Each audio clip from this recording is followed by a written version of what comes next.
सवाल नंबर 2 है एक्सरसाइज 3.1 का। इससे पहले 1 बताए थे। चलते हैं दूसरा सवाल को समझते हैं। दूसरा नंबर सवाल में बोल रहा है क्रिकेट टीम के एक कोच ने इतना रुपए में 3900 रुपये में 3 बल्ले तथा 6 गेंदें खरीदी। एक क्रिकेट टीम है, आपको पता होगा कि एक टीम होता है जिसमें एक कोच होता है, जैसा कि स्कूल में एक टीचर होता है उसी तरह एक कोच होता है। वो सब कुछ समझाता है, कैसे खेलना है, किस गेंद को कैसे मारना है। उसी तरह इसमें भी एक उसी को बनाया है सवाल के रूप में यहाँ पर। तो एक क्रिकेट टीम के एक कोच है जो 3900 रुपये में 3 बल्ले तथा 6 गेंद खरीदा। फिर देखो क्या हो रहा है, बाद में उसने एक और बल्ला तथा उसी प्रकार की 2 गेंदें 1300 रुपये में खरीदी। मतलब फिर बाद में वो एक और बल्ला और 2 गेंद खरीदा और उसने 1300 रुपया दिया खरीदने के लिए। तो बोल रहा है इस स्थिति को बीजगणितीय तथा ज्यामितीय रूप में व्यक्त करें। तो चलिए सबसे पहले इसमें मानना पड़ेगा, इसमें एक बल्ला और एक गेंद का कीमत मानना है। तो यहाँ पे मान लेते हैं सॉल्व। सबसे पहले तो सॉल्व लिखेंगे, माना कि एक बल्ला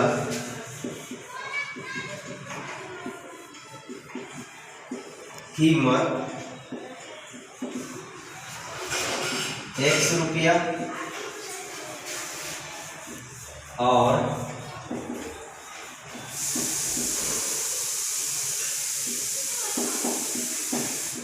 और एक गेंद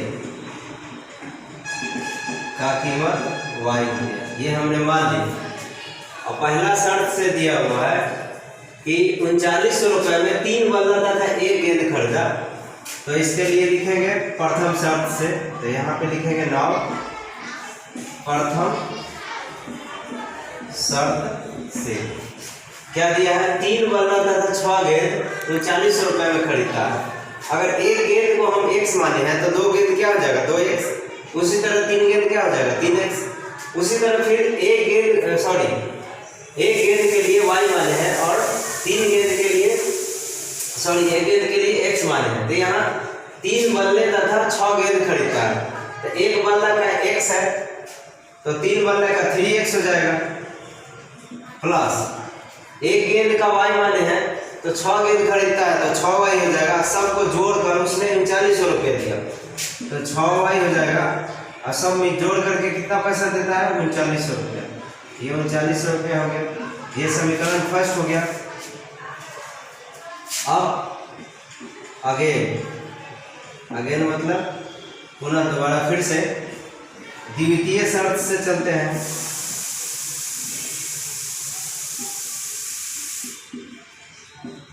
पहले ये बीजगणितीय रूप में हो गया। दूसरा फिर बोलता है क्या, बाद में उसने एक और बल्ला तथा उसी प्रकार की 2 गेंदें इतना रुपए में खरीदा। अरे एक बल्ला और 2 गेंद खरीदता है तो एक बल्ला के लिए हम x माने हैं तो x हो जाएगा, और प्लस 2 गेंद खरीदता है तो 2y हो जाएगा। अब दोनों जोड़ सब मिलाकर के कितना पैसा देता है, 1300 रुपया। तो 1300 रुपया देता है। ये दूसरा समीकरण हो गया। तो ये 2 बीजगणितीय रूप में 2 समीकरण हो गया। अब इसी को क्या हो गया, पहले तो ये 2 आंसर हो गया आपका फर्स्ट और सेकंड। अब बोल रहा है कि इसी स्थिति को बीजगणितीय रूप में व्यक्त करना है। तो बीजगणितीय रूप में हो गया समीकरण फर्स्ट से, क्योंकि हम लोग को ज्यामितीय रूप में व्यक्त करना है, यानी ग्राफीय विधि से दिखाना है। तो इसके लिए समीकरण फर्स्ट से चलते हैं, समीकरण फर्स्ट से, और इसका टेबल तैयार करते हैं। तो यहाँ पे समीकरण फर्स्ट में हम लोग क्या देख रहे हैं, यहाँ 3x बराबर, इसको y वाले टर्म को उस तरफ ले जाएंगे तो 3900 है और y वाला उस तरफ जाएगा तो माइनस में हो जाएगा 6y। उसके बाद फिर यहाँ पे x बराबर लिखेंगे तो ये 3 का हो जाएगा, नीचे चला जाएगा, ये नीचे हो जाएगा। ये हम मिटा देते हैं, इसका जरूरत अब नहीं है। अब इसका हम लोग टेबल तैयार करते हैं। तो यहाँ पे हम एक में x और एक में y रखें। उसके बाद यहाँ पे y है तो याद रखना है y का मान ऐसा रखिए ताकि 3 से कट जाना चाहिए 3900 में से घटने के बाद। ये हमेशा दिमाग में हटा देना है कि ऐसा डिजिट वहाँ पे रखे ताकि नीचे 3 से भाग लग जाए पूरा पूरा। ये ध्यान में रखना है। और पहले भी बताए थे कि जितना कम से कम नंबर आए आपको ग्राफ बनाने में आसानी होगा। तो चलिए यहाँ पे हम रखते हैं 500 रखते हैं, 500 रखते हैं क्योंकि ये 100 1000 के रूप में है। तो 500 रखेंगे y का मान, तो 6 बचे क्या हो जाएगा 30, यानी कि 3000 हो जाएगा। तो 3900 में से 3000 घटेगा तो 900 होगा। तो 900 में 3 से भाग देंगे तो कितना हो जाएगा 300। तो यहाँ पे x का मान क्या आ जाएगा 300। ये साइड में हम पहले भी बताया है कि सोल्व करके चेक कर सकते हैं। ये हो जाएगा 600 500 नीचे 3 घटाएंगे तो कितना हो जाएगा 900। तो ये भाग दे दिए कितना है 300। तो इस तरह से भाग देकर आप चेक कर सकते हैं। अब चलिए फिर y का मान हम लोग यहाँ पे रखते हैं 600। y का मान 600 रखेंगे तो 3600, 3900 में से 3600 घटेगा तो बचेगा कितना 300। और फिर 300 में 3 से भागा देंगे तो कितना आएगा 100। यहाँ पे 100 हो गया। ये टेबल तैयार हो गया। इसके बाद भी और भी मान x और y का निकाल सकते हैं, लेकिन 2 काफी है। अब चलते हैं समीकरण सेकंड से। समीकरण सेकंड यहाँ पे है, नाम लिखते हैं समीकरण सेकंड से। इससे भी टेबल हम लोग तैयार कर लेते हैं। तो यहाँ पे क्या है, ये समीकरण सेकंड है। तो सेकंड से चलेंगे तो y वाले टर्म को उस तरफ ले जाएंगे तो क्या हो जाएगा माइनस में हो जाएगा 2y। तो x का मान हम लोग को टेबल में तैयार कर लेते हैं, दोनों का मान x और y का। चलिए यहाँ पे हम लोग को y का मान डालना है। y का मान ऐसा रखिए ताकि घटने के बाद क्या है माइनस में ना आए, याद रखना है, क्योंकि माइनस में किसी वस्तु का मूल्य नहीं होता, प्लस में आता है। तो चलिए 500 रखते हैं y का मान। तो 5 दूना 10, 1300 में से 10 घटेगा तो कितना आ जाएगा 300। फिर y का मान 600 रखते हैं। 600 रखेंगे तो 6 दूना 1200, 1300 में से 1200 घट जाएगा तो कितना आ जाएगा 100। तो अब क्या देख रहे हैं दोनों टेबल सेम है। तो इसके बाद हम लोग क्या बनाएंगे ग्राफ बनाएंगे। तो ग्राफ बनाते हैं। तो ये ग्राफ है, सब मान प्लस में ही है, इसीलिए प्लस वाला टर्म को ही लेंगे। यहाँ x और यहाँ पे y। यहाँ पे आपको पता है कि 0 0 होता है, तो यहाँ से 1, यहाँ 1 नहीं, आप देख सकते हैं इसमें मान सबसे हाईएस्ट कितना है 600 है। तो ऐसा करते हैं 100 के अंतराल में लेते हैं। पहला 100 हो गया, फिर यहाँ 200 हो गया। इस तरह से सब मान भर देते थे। और 100 से स्टार्ट करेंगे, क्योंकि 1 2 से स्टार्ट करेंगे तो बहुत बड़ा हो जाएगा ग्राफ पे हटेगा ही नहीं, क्योंकि ये पैसा का बात है। तो यहाँ पे 600 हाईएस्ट मान है। इसमें आप देख सकते हैं दोनों टेबल तो सेम ही है। तो 600 तक हम लोग 100 करके क्या 600 तक दोनों तरफ x अक्ष और y अक्ष में लेंगे। और केवल प्लस वाला ही हम पढ़े हैं, क्योंकि माइनस में है ही नहीं कोई मान, तो पढ़ने से कोई फायदा नहीं होगा, इसीलिए। तो आप क्या देख रहे हैं कि अब पहला टेबल से हम लोग ग्राफ को तैयार करते हैं। x का मान क्या है 300 है और y का मान कितना है 500 है। तो आपको ध्यान रखना है x का मान 300 यहाँ से लेंगे और y का मान कितना है 500। इधर से आएगा y का मान और इधर से आएगा x का मान। आप देख सकते हैं दोनों कहाँ पे मिलेगा, यहाँ पे मिलेगा। ग्राफ में आपका सीधा सीधा लाइन रहेगा, आप देख सकते हैं ये सामने यहाँ पे मिल रहा है। तो यहाँ पे गोल कर देंगे और पहले x का मान लिखना है, पहले भी बताया तो कितना आ जाएगा 300 और y का मान कितना है 500। इसके बाद थोड़ा नीचे लिखेंगे 300 500। उसके बाद फिर y का मान कितना है 600 और x का मान कितना है 100। तो x का मान 100 यहाँ है, आप देख सकते हैं, और y का मान 600 सामने यहाँ पे। तो ये सामने यहाँ पे हो जाएगा, कितना हो जाएगा 100 और 600। ये दोनों पॉइंट को मिलाते हुए एक लाइन खींचेंगे, पहले भी बताया है, एकदम स्ट्रेट। अब दूसरा ग्राफ, दूसरा ये हो गया। इक्वेशन आप लिख सकते हैं, दोनों सेम ही है, लिख भी सकते हैं, नहीं भी लिख सकते हैं। चलिए अब हम लोग इस टेबल का मान रखते हैं। तो x का मान 300, y का मान 500, x का मान 300, y का मान 500, फिर दूसरा x का मान 100 है, y का मान कितना है 600 है, x का मान y में 600 है। तो दोनों का ग्राफ क्या है, सेम है, इसीलिए एक ही लाइन होगा। बस थोड़ा सा इसमें ऐसे कर देना, मतलब क्या हो गया, दोनों टेबल का ग्राफ एक ही है। तो इस तरह के जब ग्राफ पढ़ाता है तो हम पहले भी बताया है कि ये क्या होता है, समपाती होते हैं। तो इसका ज्यामितीय निरूपण यही हुआ। चलते हैं नेक्स्ट सवाल की ओर। केजी सेब और 1 केजी अंगूर का मूल्य किसी दिन 160 रुपया था। आपको पता है कि सब्जी, फल सब्जी का मूल्य जो है हर दिन बदलते रहता है। तो किसी दिन बता रहा है कि 160 रुपया था, इतना सामान वो खरीदा था। फिर अगला 1 महीने बाद 4 केजी यानी 4 केजी सेब और 2 केजी अंगूर का मूल्य 300 रुपया हो जाता है। देखो बदल गया, तो इतना हो जाता है। तो इस स्थिति को क्या है, बीजगणितीय और ज्यामितीय रूप में व्यक्त करना है। सेम क्वेश्चन पहले ही जैसा है। तो ऐसा करते हैं, 1 केजी सेब और 1 केजी अंगूर का कीमत हम लोग मान लेते हैं, और उसके बाद फिर जय केजी लेता है उससे मल्टीप्लाई करके ऐड कर देंगे, जोड़ देंगे, जैसे पहले माने थे। तो देखिए यहाँ पे हम पहले शॉर्ट लिखे हैं और मान लिए हैं कि 1 केजी सेब का कीमत 100 रुपया और 1 केजी अंगूर का कीमत y रुपया है। तो प्रथम शर्त से हम चलते हैं। तो यहाँ पे दिया है 2 केजी सेब और 1 केजी अंगूर। तो 1 केजी का x माने हैं, तो 2 केजी का क्या आ जाएगा, 2x हो जाएगा। तो 2x हो जाएगा यहाँ पे। और प्लस और भी लेता है, 1 केजी अंगूर भी लेता है, और टोटल पैसा कितना देता है 160 रुपया। तो 1 केजी है 1 y यानी कि y हो जाएगा, और टोटल पैसा 160 रुपया देता है। ये समीकरण फर्स्ट हो गया। अब अगेन लिखेंगे द्वितीय शर्त से, यानी दूसरा शर्त से क्या बोल रहा है, 1 महीने बाद 4 केजी सेब और 2 केजी अंगूर लेता है, देता कितना है 300 रुपया देता है। तो 4 केजी सेब है तो 4x हो जाएगा, और 2 केजी अंगूर है तो 2y हो जाएगा, और टोटल पैसा देता है कितना 300। ये हो गया समीकरण सेकंड। तो ये ज्यामितीय रूप, सॉरी बीजगणितीय रूप में हो गया। तो ये पहला आंसर था आपका, यही दोनों हो गया। अब इसके बाद जो है ज्यामितीय रूप में यानी ग्राफीय विधि में बताना है। तो इसके लिए हम लोग ग्राफ बना तैयार करते हैं। तो समीकरण पहला ये आप देख सकते हैं। तो समीकरण फर्स्ट से चलते हैं।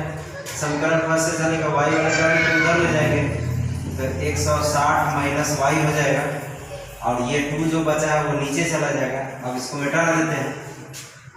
तो x बराबर क्या हो जाएगा, 160 माइनस y बटा 2। अब इसका टेबल हम लोग तैयार कर लेते हैं। अब y का मान हमेशा आपको पहले भी बताया है कि दोनों समीकरण से अगर y वाले टर्म को उधर ले जाते हैं तो दूसरा समीकरण में भी y वाले टर्म को ही उधर ले जाएंगे, उस तरफ ले जाएंगे इक्वल के उस पार, तभी जाके आपका आंसर आएगा, वरना गलत हो जाएगा। तो हम हमेशा y को उस तरफ ले गए हैं। आप x को भी उस तरफ ले जा सकते हैं और y को इसी तरफ रख सकते हैं। तो चलिए y को इसमें फिलहाल हम उस तरफ ले गए हैं। तो y का मान पुट करेंगे तो x का मान निकल जाएगा। तो ऐसा करते हैं, y का मान रख दिए। अब 160 है तो ऐसा करते हैं 60 रखते हैं। तो 60 रखेंगे तो कितना बचेगा 100, और 2 से भाग देंगे तो कितना हो जाएगा 50।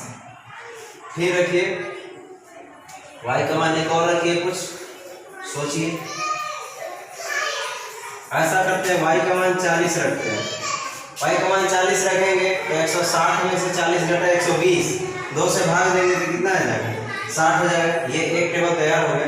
दूसरा टेबल चलते हैं समीकरण सेकंड से।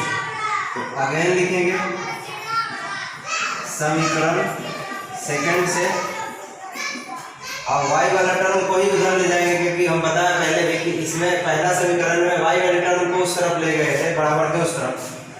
तो इसमें भी वही करेंगे। तो y वाला टर्म को उधर ले जाएंगे तो 2y प्लस में उधर जाएगा तो किसमें हो जाएगा, माइनस में हो जाएगा। और ये 4 कहाँ चला जाएगा, नीचे। तो 300 माइनस 2y बटा में क्या हो जाएगा 4। अब इसका हम लोग टेबल बनाते हैं यहाँ पे।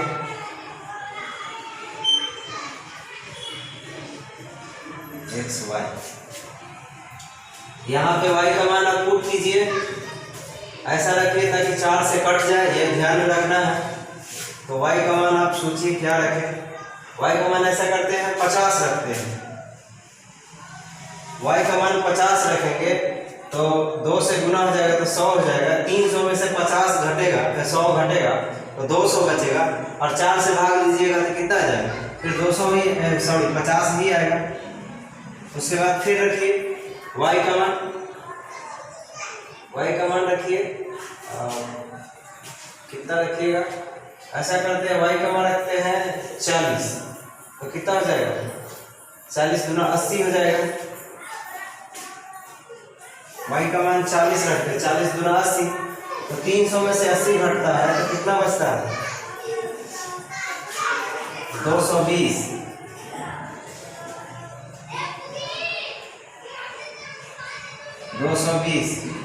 और 4 से भाग देंगे तो कितना आ जाएगा, 4 × 5 = 20, और फिर 4 × 5 = 20, ये 55 डिग्री आ जाएगा, 55 आ जाएगा। तो ये हो गया 55।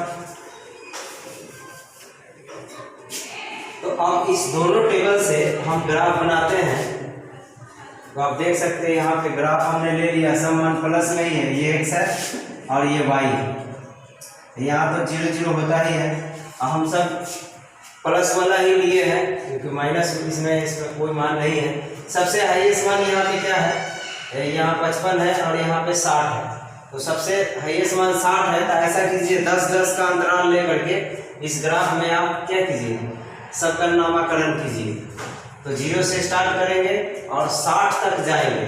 तो सबसे पहले हम लोग को क्या लेना है, 10 से लेना है, 10-10 का अंतराल, यहाँ क्या आ जाएगा 20। इस ग्राफ में नामकरण कर दिए। अब आपको समीकरण पहला का जो टेबल है उसका मान उसमें रखिए।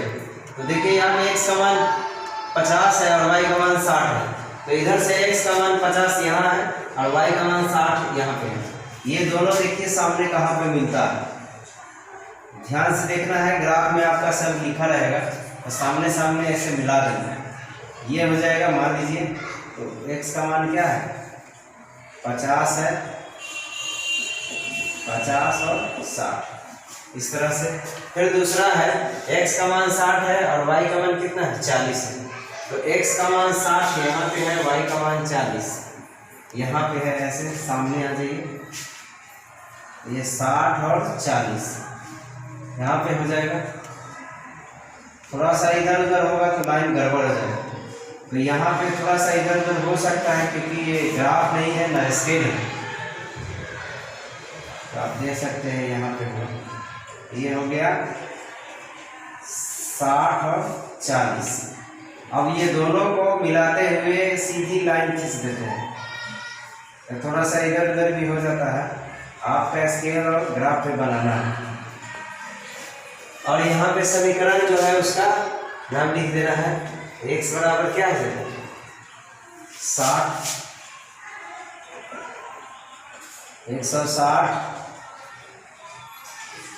- 2, यही समीकरण था पहला।